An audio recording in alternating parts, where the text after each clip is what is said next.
One of the minuses of modern TV series is the utter lack of episodes. In some cases, this helps avoid series bloat and the need for an abundance of filler episodes. This became more important as we had fewer pure episodic series really got to work that shit out. And more multi-episode season and series arcs across various series no, we're not doing that again. When Discovery dropped, a lot of those episodes that would have let our characters breathe went away.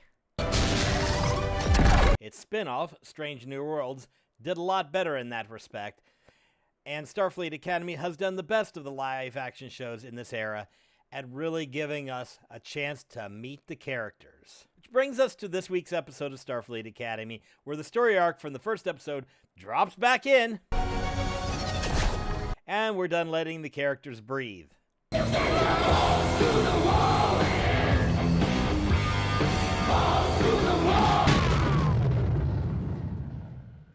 gone to plaid.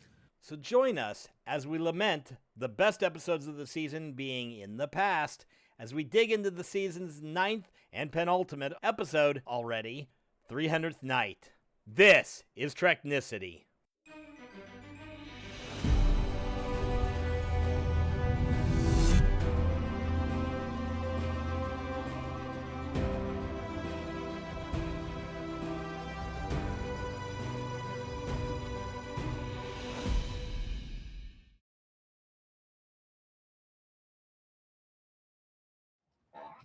Welcome to Treknicity, a Star Trek podcast where we explore the Star Trek multiverse, one mission at a time.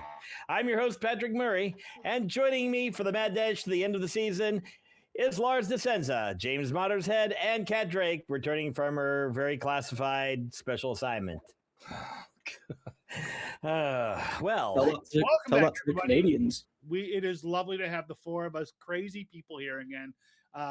While it's great doing a couple episodes, just the three of us, we've missed you, Kat. So welcome back. It's great to have you back, Kat. Welcome. I am back. Welcome back. And I think she muted herself out of that. I think she absolutely just completely peaked herself. She peaky blinded herself. I don't know what that means, but I heard all the kids saying it. Something about don't talk about peaky blind. Don't even joke, lad. Don't even joke, lad. Peaky Blinders is shite. Just don't put the number 6 with the number 7, and we're okay on this. 6, 7. Goddamn. Okay, in this episode, we are talking about the penultimate episode of Starfleet Academy's first season already. It's the 9th episode entitled 300th Night. Tell me what we're looking at for this one, Kat. So, pretty much, it's the end of term for our cadets, and the Athena is on its way to Beta Z for a gathering at the new seat of the Federation government. Woohoo! Government! I definitely don't hate them. But things go immediately pear-shaped as we find out that Noose Braka's group, the Venari Ral, have dropped a bomb. Literally. One that blew up not just a planet, not just a ship, an entire star system, using the technology that they stole during the situation in the Miyazaki. Meanwhile, Caleb has actually found out where his mum has gone. Like, he found his mama. And is on his way to find her with his fellow cadets in tow. But when Chancellor Arke learns of this, she takes the Athena into danger to help her wayward students. And now join us as we warp into spoiler territory. You've been warned.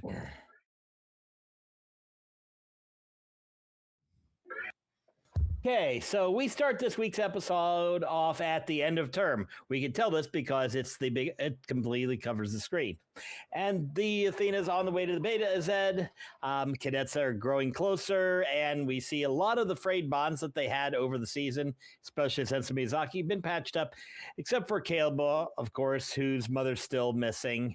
But in our B plot for this episode, Ake, Kelrick, and Vance are discussing the arrival of the threat teased back in episode 6.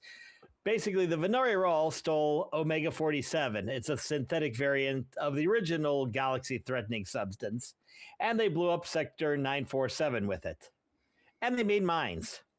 And ultimately, all three of them agree that this is a grave threat to the Federation. Meanwhile, the ever mopey Caleb, with Sam's help, discovers the A-plot. His mom is still alive, and she's been sending messages for 2 years, and is on the planet Ukek, which is, of course, about to be taken over by the Venari Roll. So let's talk about the setup for these two plots and what we think. James? Yeah, I got a little bit annoyed at this episode for so many different reasons. But let's talk about the kind of build up to this. So Omega 47 as a concept and as a weapon of mass destruction, fair enough. You know, the whole setting up of Braca means business by tearing through subspace in an entire star system. Again, fair enough. But where this kind of ends up leading to was a little bit, and forgive my French, ridiculous. The other plot to this story, so Caleb seeking out for his mother. Again, we've had this entire build up for 8 episodes now. And I think the way this was all wrapped up in a nice little neat little pretty bundle, which we'll talk about later, again, has all slightly annoyed me. Out of all the episodes, I think this is the one that I liked the least.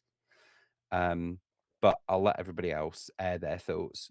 I'm not going to disagree with you that this is my least favorite episode of the season. I'm not going to be too critical of it, but I agree that there is a certain level of, I guess, a little tomfoolery going on that just made it feel a little flat.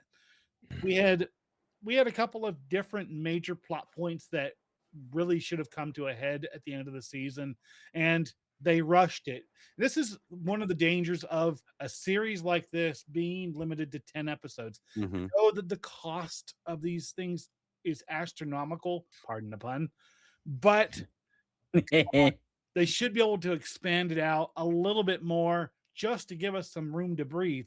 Now, they have done one thing that no other Kurtzman era Star Trek series has done, and that is that they developed a series where the characters became likable and relatable right out of the gate. That's phenomenal. That's cool, but they still they pigeonholed those two big plot points right at the very end. We see that Caleb finds his mother after one of the most talented programmers in Starfleet Academy was unable to realize that he wasn't putting the right effing password in.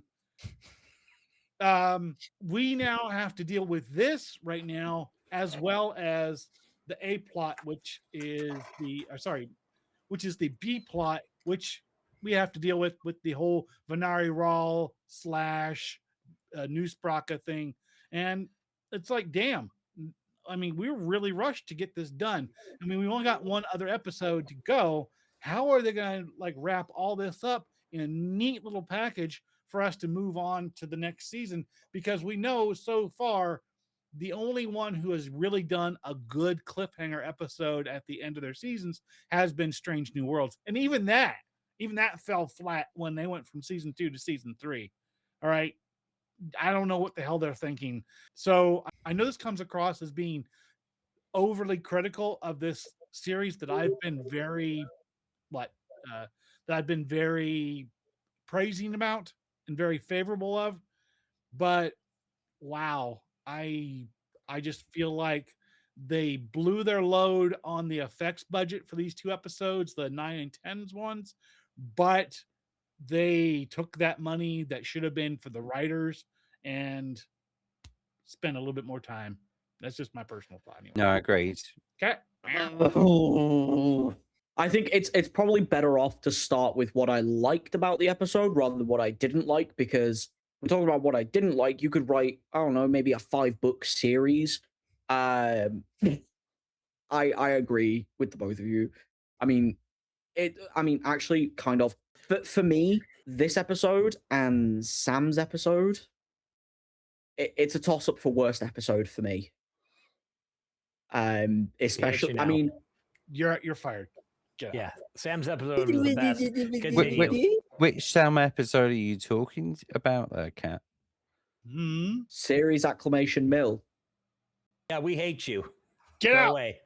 Get out. Yeah, well, it looks like Kat, ladies and gentlemen, and This is why we replaced her with Jesse over that he episode. looks like Kat might be going on another special assignment, classified mission in the not so distant future. Yeah, I'm probably Continue. gonna. I think because I've said this, they're all gonna Janeway me. It's called two-vixing you. Yeah, 2-vix. They're gonna 2-vix me. I think, in all honesty, we can when we get to the episode 10 review, I think we could probably dissect like favorite episodes, least favorite episodes. But I think for this one, I think the important thing that we focus on quite heavily here, I think, is pacing. Because the one good thing that this series has done so far is set up all these characters, all the plots and subplots that we've seen up to this very moment. And I think this episode just struggled quite a lot with the pacing of it. It just went from gradually building up this picture to just suddenly boom. Is the way I felt this was done, and I think they've done themselves a little bit of disservice wrapping all of this up in such a quick pace over the last two episodes, because obviously, we're going to see this come to a massive crescendo moment in episode 10, and obviously we won't see that until the week after. No. So I mean, honestly, we have already seen it. Some of us have, but we're not going to talk about it other than obviously what happens in this episode. When we get to the end, we'll wrap up next episode because it's season finale. Unless they're going to surprise us with a to be continued at the end of the season. Yeah, I mean, to be fair, this episode, again, you know what? I'm going to reiterate this one and Sam's episode. Toss up for my least favorite episode, but also the way that they brought it about. I mean, it's almost like, I wouldn't say weaponized incompetence, but more convenient stupidity.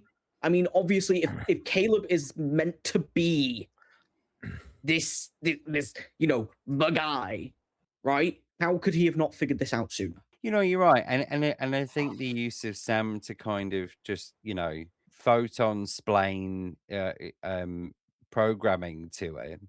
I'm just sorry. I'm just going on.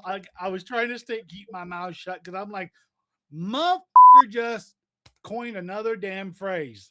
Photon splain. Yeah. Or I mean, yeah. But also, how about photo? Also, if we are talking about the whole Caleb's mum thing, then that means they are bringing in my least favorite Star Trek actor. Although, can you really call them a Star Trek actor if altogether they've only been in like 1.5 episodes? You, Tatiana Maslany.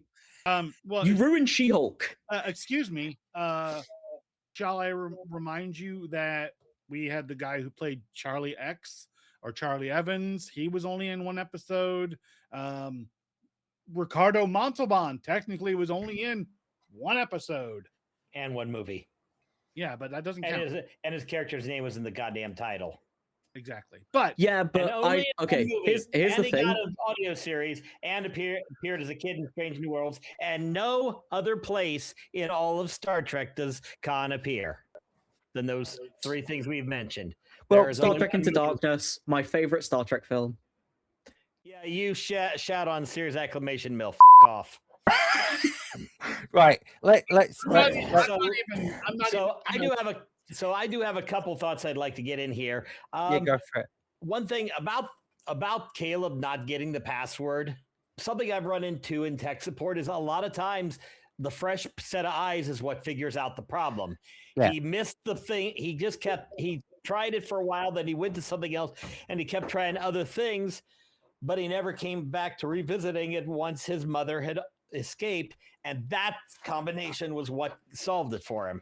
Because trust Yeah, me, I've struggled for a week plus trying to get through to solve a problem, and then realize it was something obvious that I missed because I got a fresh set of eyes. Right. Also, for cliffhangers, Lars, there are other cliffhangers that are really good, starting with another one we will mention later, Okay. but I won't So, spoil. Patrick, you're my best friend. You're my hetero life mate, and I want to put this as gently as possible, but that's the fucking stupidest thing I've ever heard you say about Star Trek. No, Okay. I'm just kidding. No, I actually, know. I actually having a background in You just wanted to do that. I just wanted to like have that moment. No, I think you wanted to blow off a little bit of steam because I said something incredibly true. Series Acclamation Mill sucked. Tatiana Maslany sucks in Star Trek. And Star Trek Into Darkness is the best Star Trek film. Oh God, I'm gonna brain you with this. Yeah. Can we get I wonder if we could get Jesse back permanently. Yeah. You're fired. You're fired. You know what? Hey, Lars, you know this whole, this all these things I'm saying, you know what this is? This is what the kids call rage bait. Yeah, that's why we're ignoring you. That's why we're firing you. Why do you think I'm sat here stony cold silent for someone who's never watched Deep Space Nine? Ooh. That's the only reason why you're saying it's crap, because you don't understand half the plot points that were happening on episode. Okay, here's the thing. I have Also, watched 2 enough words, of Deep. Tawny Newsome.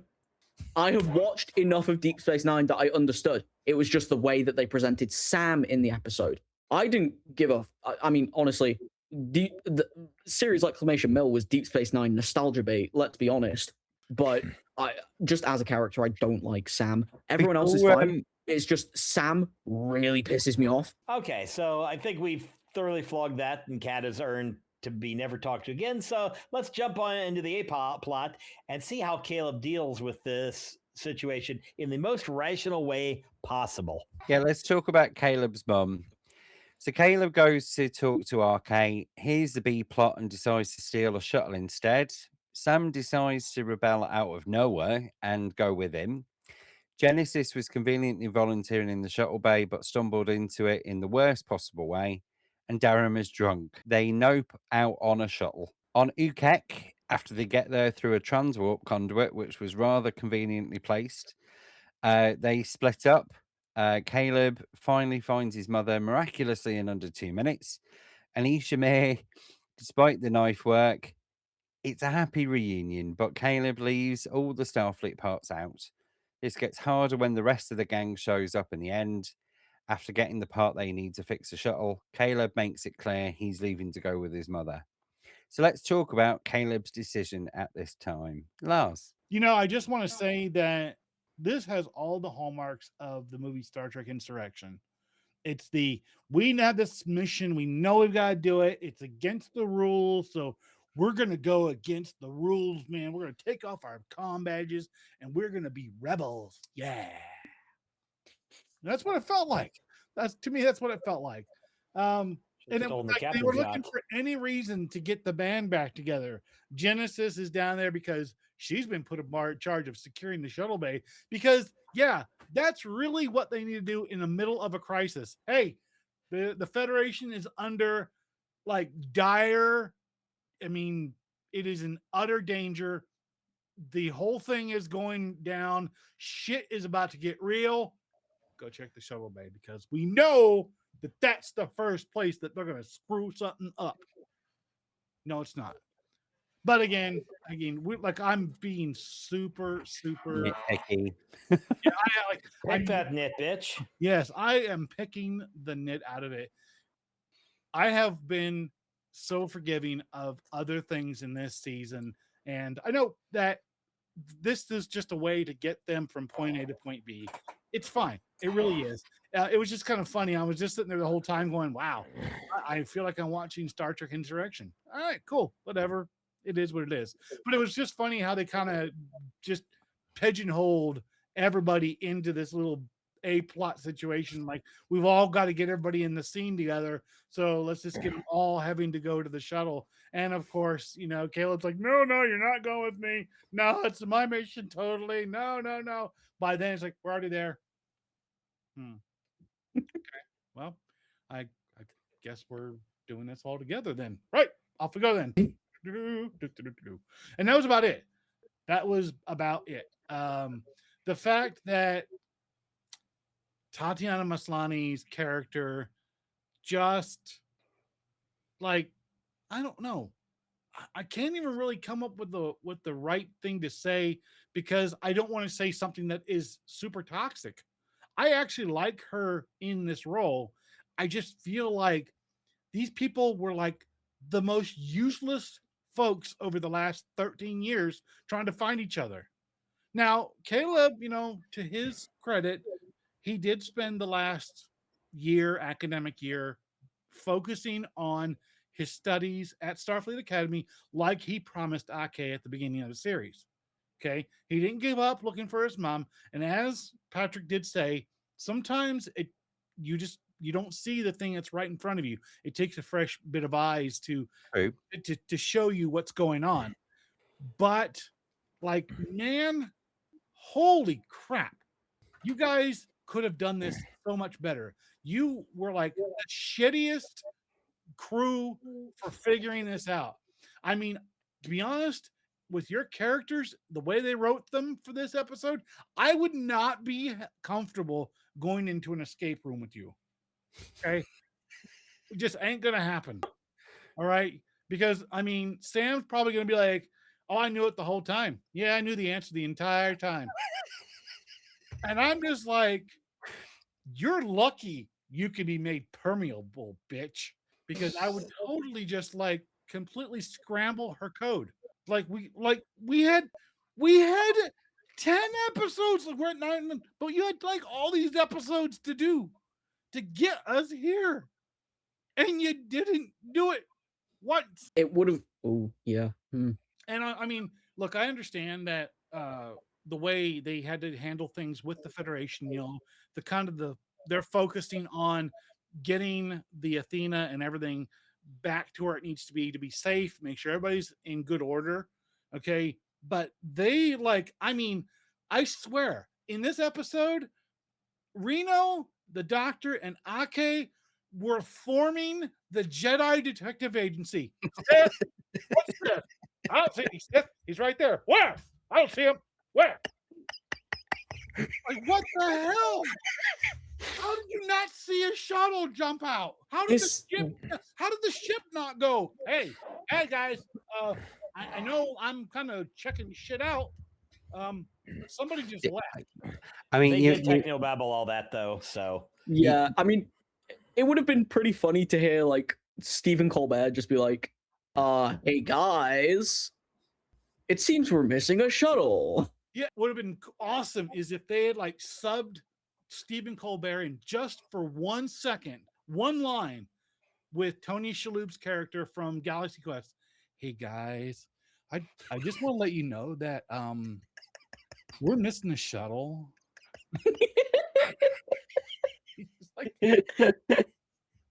That'd be actually hilarious. He would be sitting like they'd come up on the screen and he'd be like there with a bunch of what are those the bots called, the little floating android guys, just sitting there and he's got like a little thing of popcorn. He's like, but they say if we like slow down now and like turn around, we can go and get them. That's great. That's a great idea, guys. But I'm you're making a really good, valid point there, Lars, because I think there were a few plot holes with this. I mean, the fact that Genesis was conveniently situated in the shuttle bay to begin with was a bit really. And then Durem just happened to drunkenly stumble in on it. It was all very manufactured, is the way it came across. It's the only way I can really describe it. It just felt too forced. It didn't feel real enough for it to be hauled up as really plausible that this went down the way it went down. the last thing I want to say before I hand off to Kat is that this this entire scene could have been salvaged if every time that Darum pukes glitter, it just immediately, like for like 3 seconds, cuts in a clip or like a scene or something like that. Like RuPaul's Drag Race just goes full on, full tilt right there. Everybody comes out. I mean, it is full on for 3 seconds, and then just they just nope out like nobody's business. And it's back to business as normal. Perfect. Now, please, Kat, share your thoughts with us. Oh, well, thoughts. 90% of the time, my head isn't filled with those. But this episode, number one, RK lets Caleb get away with too much bullshit. Let's be completely like, at this point, if anyone else had pulled the amount of bullshit Caleb pulls, they would have been expelled multiple times over.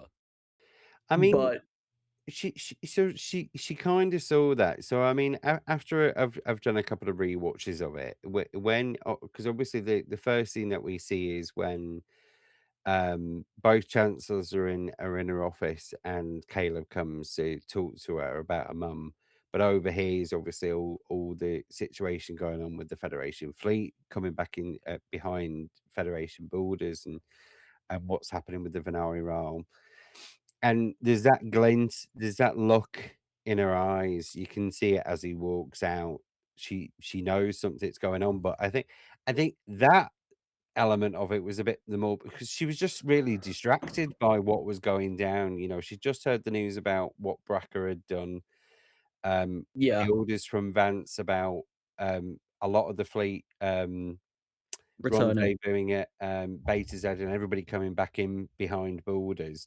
There was a lot going on behind that. So you can kind of excuse her element of naive ignorance of the fact that he was about to go and do that. Because obviously there wasn't anything to suggest at the time, but you do see that glint in her face that she thinks, oh, something not quite right there. There isn't really a lot to save this episode apart from some of the points that we've not yet got to, and some of the one-liners that came out with. So I think one of the things that we've not yet talked about is Sam's brilliant use of the term space salsa when they were getting in the shuttle of explaining why it's not a good idea for Caleb to take the shuttle out of the Athena's shuttle bay during warp on his own because he will turn into space salsa. I love that line. Okay, so with all that being said, Patrick, what are your thoughts? Well, the problem with this is problem with it we run into is they have to always find a way to get the cadets into trouble. We see this in a lot of media, some of which had just popped in my head and I won't mention because I don't mention her work anymore just because she doesn't deserve it, but you know which transphobic person I'm talking about. But yeah, it's always about how to get the band back together. Although a lot of times when they do this too much or it looks too obvious, it's more Blues Brothers 2000 than Blues Brothers. Which, if you know the movie, the original is a classic. The second one has really good music in it. That's the only good thing in it. But yeah, ultimately, it was about getting Caleb to his mother because we needed to wrap that plot point, and we've got the guts of the A plot is now done. Once they get united, and Caleb, of course, decides immediately to go off with his mother, but obviously we can't. The series ends if Caleb just leaves, and the rest of the cadets go on without him because he literally is the character that Ake focuses the most on, and consequently, that's why she always tends to give him a little bit extra pass, even though here's some more menial duty. What are you up to? 6 years, James? Yeah, yeah. I think his menial duties are life now. Yeah. But no, I think the A plot in this episode stood for massive acceleration in the actual overall plot for it just felt like we were just skim plotting through this episode of all the major plot points that we've had in the build up to this. It just felt so rushed, and the pacing was completely off for me. Like every Is anybody Discovery else? season. Yeah, and you would have thought that Kurtzman would have learned from some of the feedback that he's had over the years over Discovery over those points. But in this instance, he's not learned the lessons of the past in terms of the pacing needed and the build up that you give the penultimate and last episodes of a season. It is way too rushed in the manner in which they go about doing all these things all at once, simultaneously, everywhere. So is there any other points that anybody would like to make about this section, or should we move on? I just want to say, Caleb's mum, for some reason, looks very Vulcanish now. Like, compared to how we saw her in the first episode, that she looks very Vulcan adjacent, which threw me off. When you say Vulcan adjacent, do you mean Romulan? I No, kind of got. I mean Vulcan adjacent. Like, she has that stupid ass fringe bowl cut that like 99.9% of Vulcans have, unless they're Doug. Doug, you have my heart. I love you, Doug. Yeah, I think Yeah, they we were just trying to sure. make her look older, really, on that one. Because it's like 15 years and she hasn't aged a year. Let's No, give her a shitty bowl cut to make her look old. and she's not had an easy life. I would have thought they would have given a bit more time to make her a bit more worn, Slap shall a we scar say? on. But she looks exactly the same as she did from episode 1, just with a different haircut. So anyway, moving on. Meanwhile, the B plot is happening. So let's see what RK is up to. Mars? Upon finding out about Caleb and company's excellent adventure, Ake takes the Athena off to the edge of Federation space after the students are offloaded. She is joined by Reno and the doctor. Upon arriving, they find one of the Venari Raw mines. They also find Harima and Jaden stowed away in the airlock with an interesting defect. Gee, I wonder if they'll use that in the future. She sends them to her office to wait out the episode. With the stakes being clear, she orders the Athena on course for Ukek. So, let's talk about Ake's motivation in risking the ship to rescue 4 wayward cadets. Cat? Oof. I mean, that airlock, that's a classic Chekhov's gun, obviously. Chekhov's airlock. Chekhov's wait, Commander Chekhov from Star Trek Into Darkness. No, he wasn't a commander. He was a lieutenant. Lieutenant Chekhov. I'm putting crickets in there right there. Yes. All the crickets. All of But them. no, We just lost half our audience with that particular point. No, obviously, Chekhov's airlock, but as well as that, finding the Venari roll mine, like, I don't want to go any further with it, but like, surely they could maybe, take that back with them, reverse engineer it, find a way to neutralize them so that they aren't at risk of the Venari roll using the Omega 47 against them. Patrick, you got any ideas, bud? Well, I lost them now that you've confused me, but oh well. Yeah, I can see why they wouldn't take the mine back. They get there, they send the information to Vance to let him know that's there, but their focus, because Ake is always focused on saving and protecting her cadets. So that is her goal. She gets there. Hey, there's a mine. Vance, you may want to send a ship to get this. You're not answering because you kind of, if you answer, then you kind of got to tell me something to do. So, well, let's get the plot in. Let's go ahead. Time for plot. Hits the gas, flies off. You'd think that since she's got those cadets there, she'd have put them to work. Says, you're here, you might as well work. But obviously, we're not going to see them for the rest. But since we don't see them for the rest of the episode, I assume they're going to do something in episode 10. Because suddenly they're going to have a lot more. Because that's going to mean 6 cadets, and they're stranded and things like that. But we'll get into how the plot ends on that. But yeah, everything comes down to Ake's promise. Tied into that, the fact that she promised she would help Caleb find his mother. She doesn't know for certain that this has happened yet. So obviously, when she realizes that something's up, then things could get bad quickly. She says, "Screw it, we're gonna go," and they rocket into the shit because that's what they do. James? I loved the logic of RK of just because the Admiral has not told me not to do something, I'm gonna do the something because he's told me not to do it. Well, he's not told me not to do it. I actually quietly loved that logic. It's kind of logic I've also used to take action in work.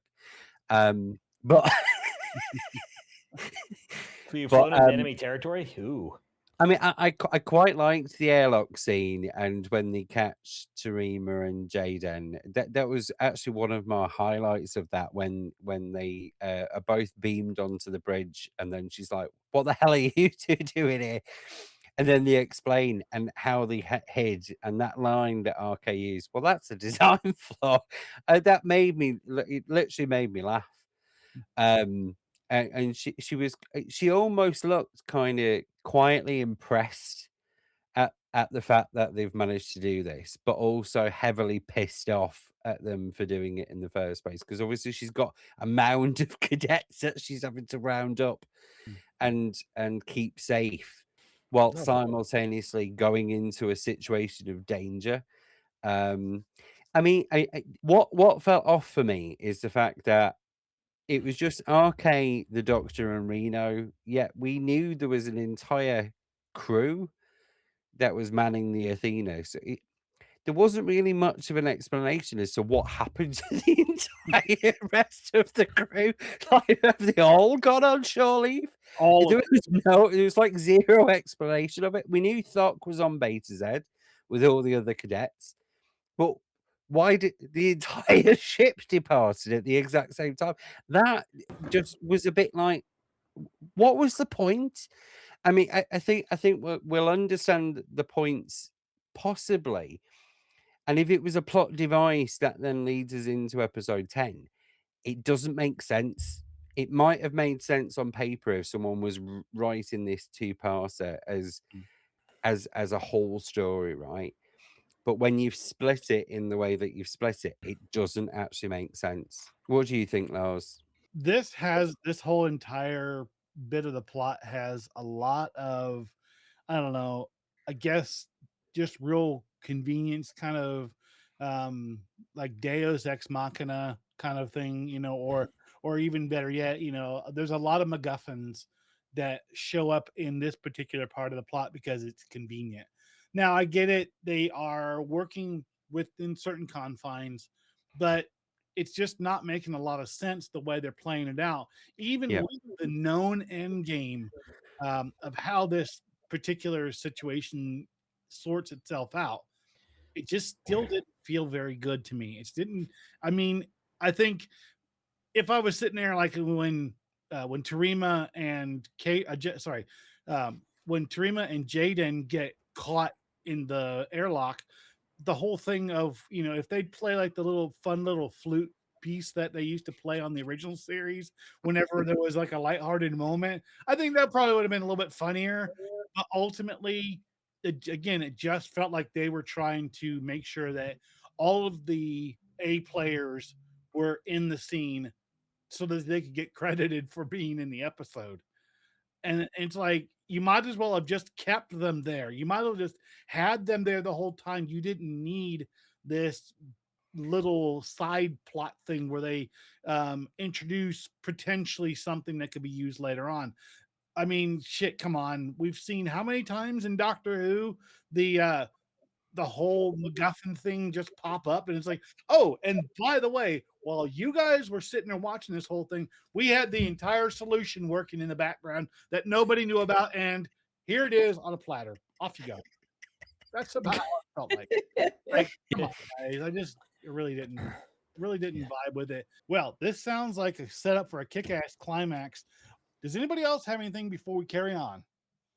Yeah. One point I do have in mind with the with the whole 3 people flying the ship, it would have been basically like in Star Trek 3 if it had just been Kirk and McCoy had jumped on the Enterprise rather than everybody rushes in to play. So that is one little point, James, that I thought of. No, true. But I genuinely do think, from my perspective, it just felt like, to Lars's earlier point, they blew the entire budget for these episodes on the special effects, and they couldn't afford any extras. Like they couldn't afford anybody else. They Yeah, couldn't even get But volunteers. that's literally how it plays. It doesn't play. If it was like we're stealing the Athena kind of story plot, and there's just a few little trusted officers to come and assist on that, it would have played better. It made no sense to just go off into non-Federation space with leave literally the entire crew behind, just chilling on Beta Z. It made zero sense. I think there was one other point that we haven't actually made on this section, by the way, which is about the mines. So obviously, and Invisible I mines. think you saw it quite well on the map. So obviously, you've got the sector of space on the other side of Federation space, and then you've got the mine over here. I mean, what is Noose Bracker powering his ships with? Has he got a quantum slipstream that nobody knows about? It was all over the show, that element of it. It lost the plausibility for me. Want some plot In convenience? Yeah. Drive. I have 2 things. I have two very quick things I would like to say in response to these. Yes. Well, no. Yes. These 2. Right. So, Patrick, in response to yours about the 3 of them stealing the ship, right? They're all the same age as another very famous trio known as the 3 Amigos. That, or it's like when Deadpool goes to the X mansion and say, "Gee, this is such a big mansion, but I only see 2 of you." It's like they couldn't afford more people. And the other thing that I want to say, this is in response to James about the whole map thing. Bearing in mind, from what we have seen and what we know, like Noose Bracker has connections all over the place. He might have like cells of Venari Rel who could be placing them all over the place. So that could be what's happening there. I mean, obviously, it's not confirmed, so it could just be a case of, yeah, we decided to let him place them anywhere, or it could be cells. No, I get that, but and other Star Trek series have suffered with plot and distance, right? We've seen it in we've seen it countless times in Deep Space Nine, where they suddenly end up on the other side of the quadrant in seconds, and in TNG and in all the other shows. Where no man has gone before. What I'm saying is, Literally the first this episode. had a very ridiculous, outlandish nature to it that just didn't feel seem plausible.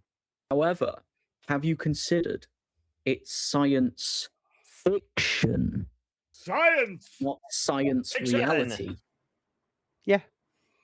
Wait, you're saying all this is fake? Warp speed does what it needs to for the plot to work. You mean to tell me the Federation isn't actually a real thing and starships don't exist? Don't tell me that, Cat. I'm sorry to break it to you, James. You know, I'm gonna have to break a few other things. Queen Liz is dead. The Easter Bunny isn't real, and neither is Father Christmas. You're fired. Get out. I'm okay with all fine. that. I was fine until you said Father Christmas wasn't real. You didn't kill enough gods there, so yeah, you've got to be fired twice. So I think we've all talked about this particular subject ad nauseum. Kat, why don't you take us into the next topic? So, the Venari Roll have taken the planet Ukek. Genesis, Durem, and Sam are captured while trying to flee. Caleb turns back to go and save them, because he's the hero. And Anisha joins him. It turns into a shootout, with Anisha getting hit. Meanwhile, the Athena arrives, and when they can't beam everyone out, Arke orders the ship into the atmosphere. Whoop. arriving in a massive flex, according to Sam. God damn it. Yes. And everyone is beamed out. They race to return to Federation space, but have to jettison most of the ship and flee in the saucer. Oh my god, this is how Area 51 started. We find out the Venari Ral have set up a wall of mines around Federation space, trapping the Athena outside. Why don't they just go over it? They take refuge in a nebula. RK goes to talk to Anisha, and Reno sends out a mayday as the camera pulls out to show the peril they are in, the vastness of space, and... Mr. Worf. Fire.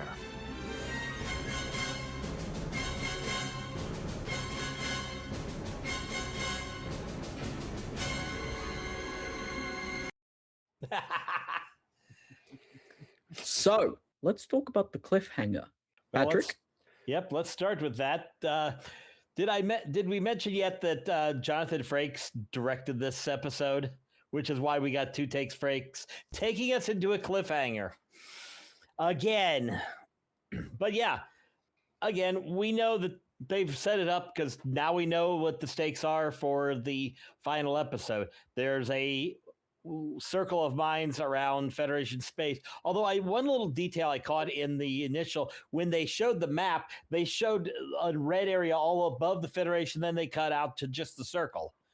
I think what they were trying to imply there is that there's stuff in the space above and below, and it's more than 2 dimensions, but they're just showing the 2 dimensions because that makes it a little easier to comprehend. I did see that little detail. So obviously they've got them trapped, 6 cadets, 3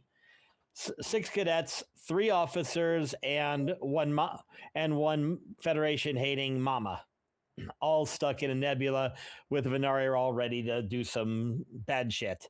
So that leaves us where we are. It's a decent setup for the cliffhanger. They had to do a lot of shifting things into the right spots to get us here. And the big thing is, hopefully, this will pay off in the end. James? Yeah, I don't know whether or not to describe the mine wall as Newsbracker's wall of death or Newsbracker's genius marketing for the rest of the galaxy on his new Christmas bauble collection. But I lost my big gay nerd mind watching this. It was ridiculous. The whole thing, the whole concept of you have mined the entire Federation, like turned it into a massive Christmas bauble. It just lacked in reality for me. It just felt they've thrown it balls to the wall, literally. And it was just insane. I think I understand the point about distance and what we were talking about before, but this was ridiculous. I mean, how many ships would you actually need for that? How many mines would you actually need to mine the entire circumference of the Federation? It was nuts. It was just absolutely freaking nuts. I mean, I love the effects. I love the effects because that is clearly where they've put all of the money on this episode. So for me, as a plot point for this, right, what would have been better is if they'd have actually done this at a much smaller scale, and I mean a much smaller scale. So, for example, we have the plot point which has been completely dismissed at this point about the fact that they're setting up the new Federation headquarters at Beta Z. The majority of the Federation fleet is at Beta Z, right? The cadets are at Beta Z. All of the Athena's officers are at Beta Z. You do not see Beta Z once in this episode, and yet they didn't think, oh, hang on a minute, it is a good plot idea, a really good trauma point, and, make it catastrophic. Mine Beta Z, not the entire fucking Federation. I mean, he would have. He literally would have. It would have served the same purpose, but had some kind of basis in some fucking semi-normal reality here as a plot point. It just felt so outlandish and so catastrophic. It was literally existential for the entire Federation that it just lost. It lost. It lost it for me. Last.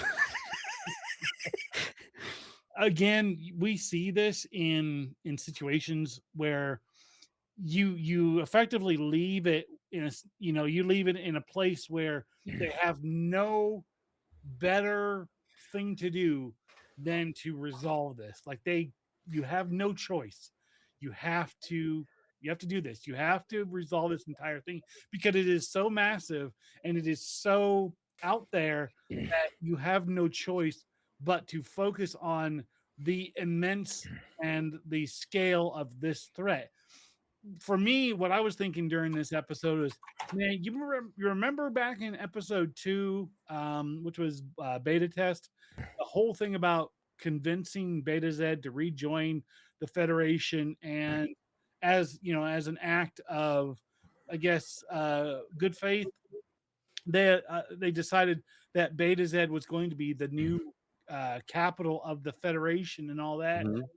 With this whole thing of New Spraka being able to mine the entire circumference of the Federation with the help of the binary roll, it's like, would they not sit there and go, I think you guys kind of oversold your ability to keep us secure. Because quite frankly, you kind of suck. Because not only are we in danger now, everybody's in danger. As in galaxy wiping disaster Yeah, I with mean, Omega molecule stuff. Yeah, I just thought this is nuts. I don't know. it reminds me, the film The Italian Job, brilliant film.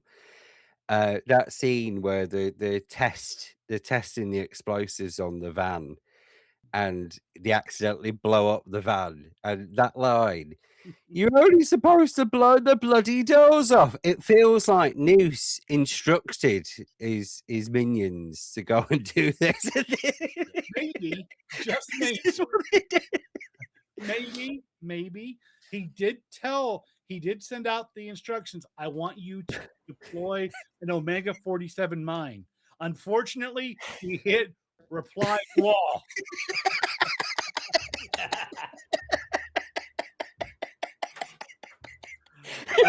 No. Matt, what do you think? Honestly, I mean, you guys have all pretty much covered what I was thinking. The only thing I'm thinking, right? Bear in mind, these ships can go really, really fast. So why can't they just fly super fast past the mines? Or better yet, fly over them or between them. We know the ships are thin enough to get between them. They kind of made that a plot point that they couldn't find a gap. That was the problem. Oh, I get that. They're not smart enough. Hey, look, all I'm gonna say, any hole's a goal. No matter how big or how small. Jesus. I want to say, in this case, and I can't believe I'm saying this, but the perfect solution to this entire thing would have been to bring James Kirk and his ability to do combat in 3 dimensions. It seems like New Spraka is like, oh my god, he is more devious than Khan Noonien Singh. He's more vicious. He is scarier. Oh my goodness, we'll just fly over it. What? You left out the part about being able to choose scenery better. Yeah, that too. Jeez. But I mean, honestly, with how sloppily the plan was put together and how sloppily the mines were placed, it's got pig vomit written all over it, man. Before we continue, does anyone else have any extra bits? So, I guess we'll find out what will happen next week on Star Trek Starfleet Academy. Mr. Worf, fire.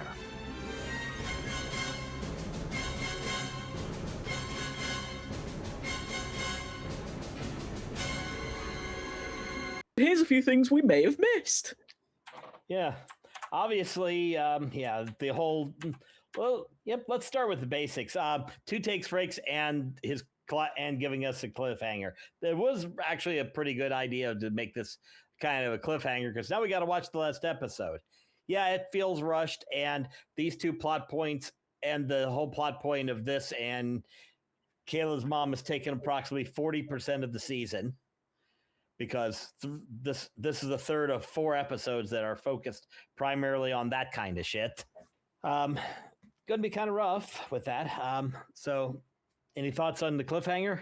The way it ended with Reno, obviously, sending the distress call. I thought the end scene was done beautifully, by the way. But this episode completely lost the plot. Quite literally lost the plot. Some other things. Speaking of lacking people, the point of lacking people, the whole point that this was an entirely thoughtless episode. As in What, they the completely thought- they completely thought blocked us. Yeah, we got thought blocked. I don't know. Damn. I guess the whole thing was I was so caught up in the chaos of things coming together and like effectively the plots crashing into each other. I mean, if you had played Dave Matthews crash into me over this episode, I would have thought it would have just been like it would have been perfect. I mean, it's almost like playing Dark Side of the Moon over the Wizard of Oz. It's just would have lined up perfectly. So them not having thought, yeah. Now that I think about it, They could have thought crash into Reno, but oh well. the whole thing is that they could have said there. I think the reason why they left her out of this episode is because she would have sat there and said, "Are you all just that fucking stupid?"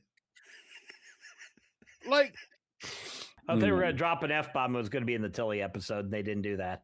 I know. Seriously. If anyone deserves to drop an F-bomb, it's Tilly.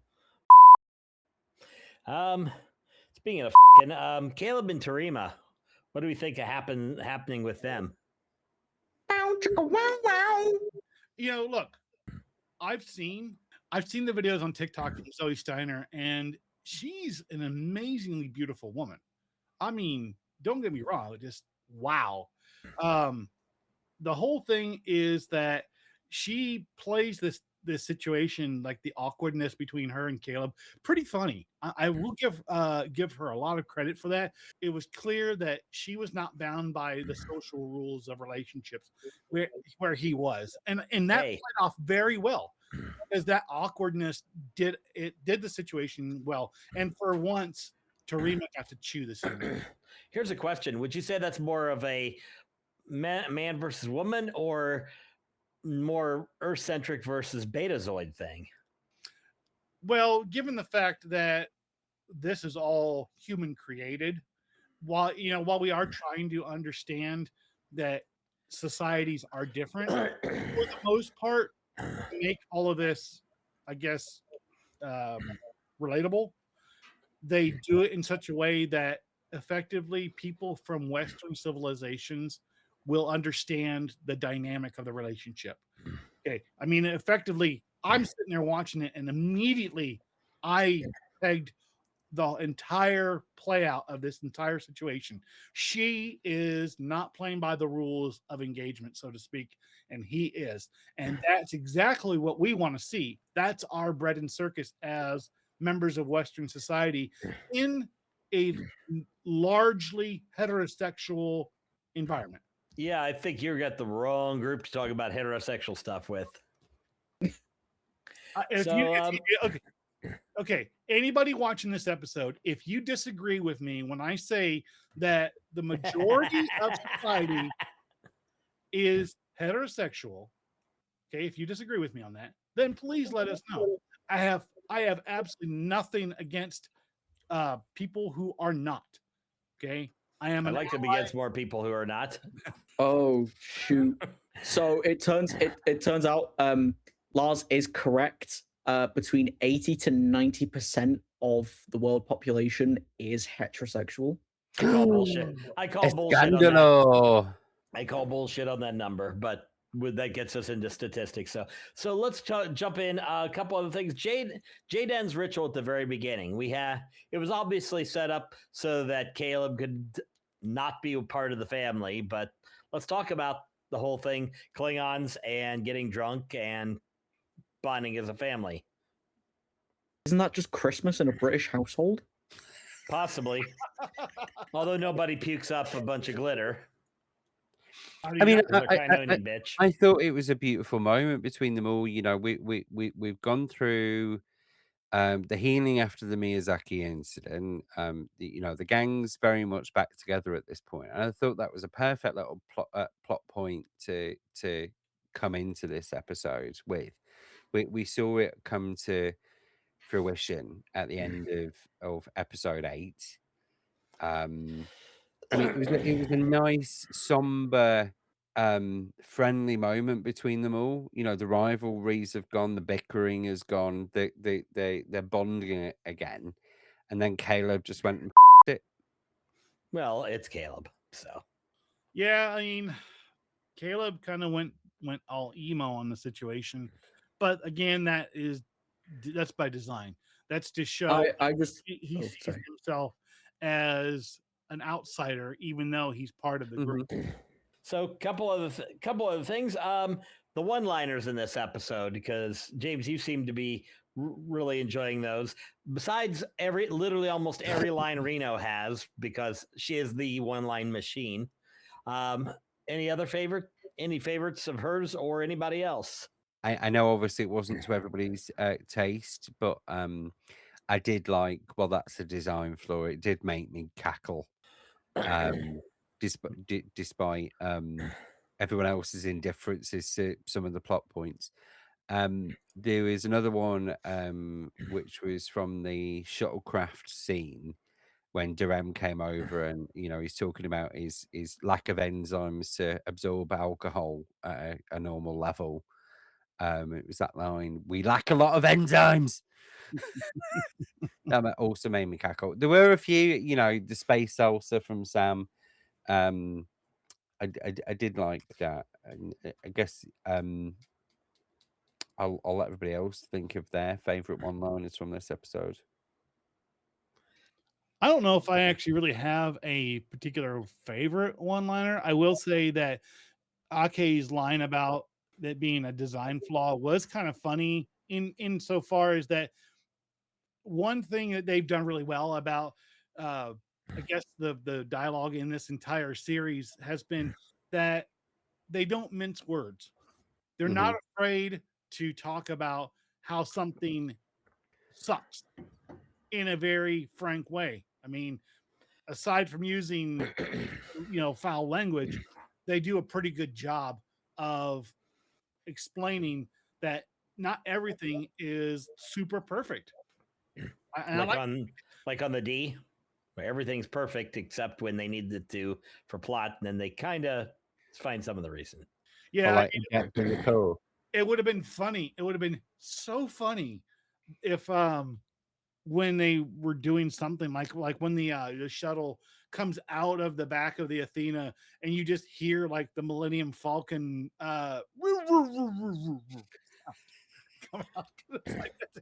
that's all I can hear, and all I think of when I'm thinking of them kind of screwing the pooch on things. But that really, when they shot out of the wormhole, they did less lazy to the left. So those are awesome moves, man. I'm just gonna say that. Those are cool moves. I hate one-liners just in general. So anytime someone drops one, I immediately cringe. So what, you don't like space salsa? How can you not like space salsa, especially when they get their space salsa from New York City? New York City? Only Americans will get that. I swear to God, I can't take any more of this. Someone please put me out of my misery. I hope somebody puts you out of my misery too. But anyway, You know what? Hey, you know what, Patrick? No. You know what? That's none of your misery business. Ooh. Okay, last thing, the Furfly watch. So this week the Talaxian Furfly is now missing, and apparently after entering a science lab replicator. Gee, I wonder what's going to happen there. Tribble episode. I thought we were going to get Jeff Goldblum. That would be cool. A Talaxian Furfly that just buzzes around. It's like, well, hello. Furfly half Jeff Goldblum. Hi. Well, No, maybe they're gonna do a bonus episode. That's gonna be the entire 10th episode. that'd be awesome. well, life finds a way. Yes, Okay, we're fired. done with it twice. Both of you. So okay, so that's enough with the miscellaneous. So let's get down to it. Let's go with final thoughts, and we will start with James on this one. Oh God. Special effects were phenomenal. The plot was completely lost on me in terms of all the convenient plot devices used in this episode were just too damned convenient for me. The storyline was so grandiose, it just lost all sense of reality for me and plausibility. That being said, you know, there was a few moments in this episode I thought was really good. And seeing the Athena drop on Ukek was a standout bit for me, which we didn't really talk about. But overall, I think out of all the episodes that I've watched, this has probably been my least favorite. Lars? You know, actually, I want to pick on a point you just made about the coolness of the Athena, you know, dropping down over Ukek. Did that not give you like Battlestar Galactica vibes when the Galactica When they hot dropped the Galactica on New Caprica? That was like, I was there like, Yeah. No, totally got those vibes. you know, and you do make a good point about they had so many plot devices that, like, to be honest with you, I actually felt that it was completely unbelievable that they couldn't find the spare parts for the shuttle with all the plot devices. I mean, come on, man. But Look in the box of plot devices in the back. Hey guys, take a look. I found a whole new shuttle in the back. It's made up of nothing but plot devices. Yo, we have so many plot devices. We could open our own plot device store. I want to, like, okay, so Caleb's sitting there with the programmable matter.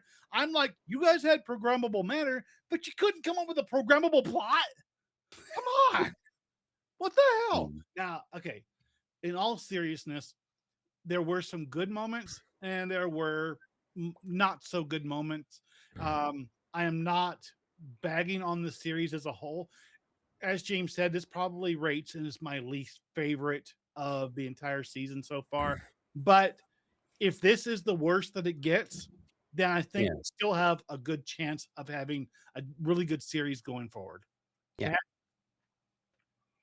Honestly, this episode wasn't it for me, but just I'm just gonna come outright and say it. I did not enjoy this episode. The special effects felt too much. The convenience in this situation, I would make a wildly horrible comparison, but I don't want to do the writers of The Acolyte that dirty. Jesus. Why, the internet already did. Yeah, exactly. I mean, what's already been said about The Acolyte writers, I could say the same thing about the people who wrote this episode. Plus, I mean, as we did say earlier, two take Frakes. So you know that he's probably going to find a way to bundle all the bits that are left over, and then he's going to wrap it all up, poop on it, put some glitter on it, and be like, "There you go. That's the final episode." Luckily, he's got the glitter from the vomit, so yeah, he's got enough. He's got enough glitter from Darren's vomit. Yep. But Also, I mean, the one thing it was a very, I mean, I wouldn't say it was a very predictable episode, but it's like it very much it's like it's in boxing, you know? In boxing, people have tells. You know what move they're gonna do just by reading the body language. This episode was full of tells. You might as well just call it a Tellarite. You know, for somebody who doesn't like one-liners, Come out with a lot of Lots. them. Yeah. Are you done? wow. I'm pretty sure that that's what he said. That's Anyway, it. You're uninvited from my 23rd birthday party. well, I wasn't gonna be there anyway, so let me bring this home. Yeah, I can pretty much agree with you. This is the low point for the series in terms of episodes. I think we can kind of get the consensus that this is the most predictable, the least inspired, has the most plot conveniences. The A plot's a little bit better because, yeah, students trying to figure out a way to sneak out to go to a planet for somebody. That's a normal plot. The B plot, which is the over the top, holy shit, they've just mined the Federation. Definitely in the over the top, and everything is kind of set up to get us to our ship's trapped alone with cadets and a few key people, and now they've got to figure out some way to get out of trouble. They got to figure some way to get out of the trouble. Obviously, the next episode, we don't know everything they're going to do. They don't know everything is going to happen, but we know it's going to be them trying desperately to get out of the trouble they're in. And since it's the Venari Raw, we know Noose Brock is probably going to show up and be an asshole. The venereal? The Venarial Raw. Yes. I think I already made that joke in the notes and didn't say it, but you had to say it. So ultimately, yeah, it comes down to this one is going to always be the weaker of the two episodes because it's the setup for the finale. And that's just the nature of them. Unless you get a cliffhanger that hangs you for almost a year or two, and you're sitting at the edge of your seat, starting with Best of Both Worlds, going all the way to Strange New Worlds, where they throw us, and we have to wait a year and a half for them to deal with the Gorn. Oh, yeah. I remember this episode because it was the first one I did on the pod. Well, first one in our podcast in the podcast timeline that I did. No, I thought the first one we dropped you in. We did you. What do we do? Oh, crap. Oh, WTF. We did Code of Honor. We did Code of Honor, WTF. That was fun. But yeah. So yeah. Anybody have anything else to add on this? Not that I can think of. Okay. Let's see what happens in episode 10. Bring on episode X, baby. So that's our review of the 9th episode of Starfleet Academy. Did we get it right? Did we miss anything? Do you agree or disagree? Let us know. Thank you for joining us here on Treknicity, where we wonder as we wander through the Star Trek multiverse. I'm your host, Patrick. I'm James. I'm Kat. And I'm Lars. Be sure to like and subscribe to our YouTube channel at Treknicity.com, as well as visiting all of our socials listed here, or find us on your favorite podcast service, such as Spotify, Apple Podcasts, iHeartRadio, and Amazon Music. If you have ideas for future episode subjects, please feel free to drop a comment in this video or DM us on any of our social media accounts. And as always, rock out, with your Spock out. We'll see you for the next episode.